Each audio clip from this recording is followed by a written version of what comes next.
আসসালামু আলাইকুম। আমাকে যে যেখান থেকে দেখছেন আশা করি সে ভালো আছেন, সুস্থ আছেন, নিরাপদে আছেন। আমি কথা বলছি এইচ.এম. জসিমউদ্দিন চাঁদ। আমি এই মুহূর্তে ভিডিওটি করতেছি আমার অফিস পুরোনো পল্টন টাওয়ার ৩য় তলা, ঢাকা থেকে। আপনারা যারা আমাকে চেনেন এবং জানেন, আমি একজন প্রবাস খাতের ব্যবসায়ী হওয়া সত্ত্বেও প্রবাস খাতের সর্বশেষ তথ্যটুকু নিয়ে আপনাদের দেওয়ার চেষ্টা করি। আজকে আপনাদের কয়েকটি গুরুত্বপূর্ণ তথ্য শেয়ার করব আপনাদের মাঝে। আপনারা জানেন যে মালয়েশিয়া শ্রমবাজার বন্ধ হওয়ার পরে দ্বিপাক্ষিক অনেকবারই বৈঠক হওয়ার কথা থাকলেও গত মার্চ মাসের বৈঠকটি হয়নি, এ মাসেও বৈঠকটি হয়নি। তবে সচিব পর্যায়ের অনেক আলাপ আলোচনা হয়েছে। তার পরিপ্রেক্ষিতে আগামী ২১ এবং ২২ তারিখে মালয়েশিয়া থেকে উচ্চতর টিম আসবে বাংলাদেশে মিটিং করার জন্য।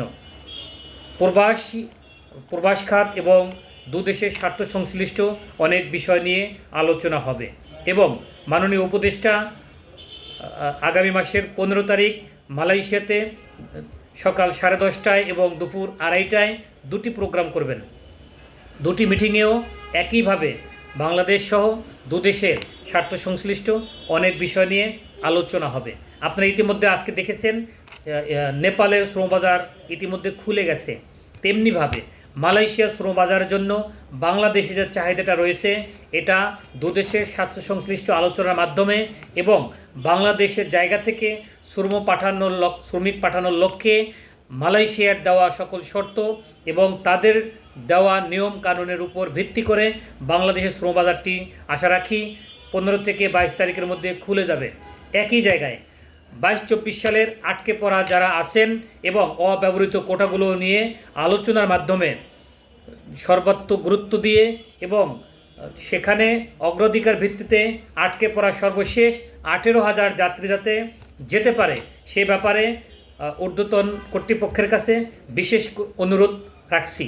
পাশাপাশি নভেম্বর মাসে, গত বছর নভেম্বর ডিসেম্বরে যে কেডিএন পদ্ধতিতে সকলের জন্য উন্মুক্ত হওয়া যে বাজারটি ছিল, সেখানেও যে কাজগুলো বা কোটাগুলো দোদুল্যমান অবস্থায় আছে সেগুলো যাতে ব্যবহারের সুযোগ হয় এবং ব্যবসায়ীরা যাতে কাজ করার সুযোগ পায় শ্রম খাতের সাথে, সেই সুযোগটা তৈরি করে দেওয়ার জন্য অনুরোধ করছি। এবং আপনারা জানেন যে গত 3 দিন আগে বাংলাদেশের বাইরা যেটা রিক্রুটিং এজেন্সিজের অ্যাসোসিয়েশন, তাদের পক্ষ থেকে আমাদের প্রবাসী কল্যাণ ভবনের সামনে মানববন্ধন এবং স্মারকলিপি দেওয়া হয়েছে মালয়েশিয়া সহ বন্ধ থাকা সকল দেশের শ্রমবাজার খুলে দেওয়ার জন্য।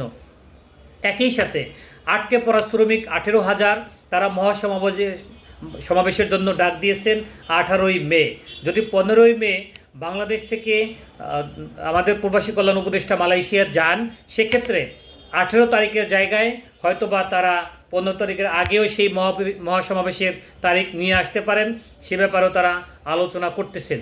তো মহাসমাবেশ কিংবা আলোচনা, এটা শ্রমিকরা যত যাই করুক, এটা আসলে মুখ্য বিষয় না। মুখ্য বিষয় দুদেশের স্বার্থ সংশ্লিষ্ট আলোচনার মাধ্যমে আটকে পড়া যাত্রীরা অগ্রাধিকার ভিত্তিতে যেন যেতে পারে, তারা যেন তাদের কষ্ট লাঘব করতে পারে, তারা যেন যে হয়রানি, ক্ষতি কিংবা সামাজিকভাবে যে বিপদগ্রস্ত, ক্ষতিগ্রস্ত অবস্থা আছে, সেইটা যেন তারা উদ্ধার হয়ে মালয়েশিয়া যে কোনো ওয়েতে যেতে পারে, সেই সুযোগটা তাদের জন্য তৈরি করে অবশ্যই দিতে হবে। এবং দুদেশের স্বার্থ সংশ্লিষ্ট আলোচনার মাধ্যমে অবশ্যই যেন প্রবাস খাত এবং মালয়েশিয়ার বাজারটা খুলে দেওয়া হয়।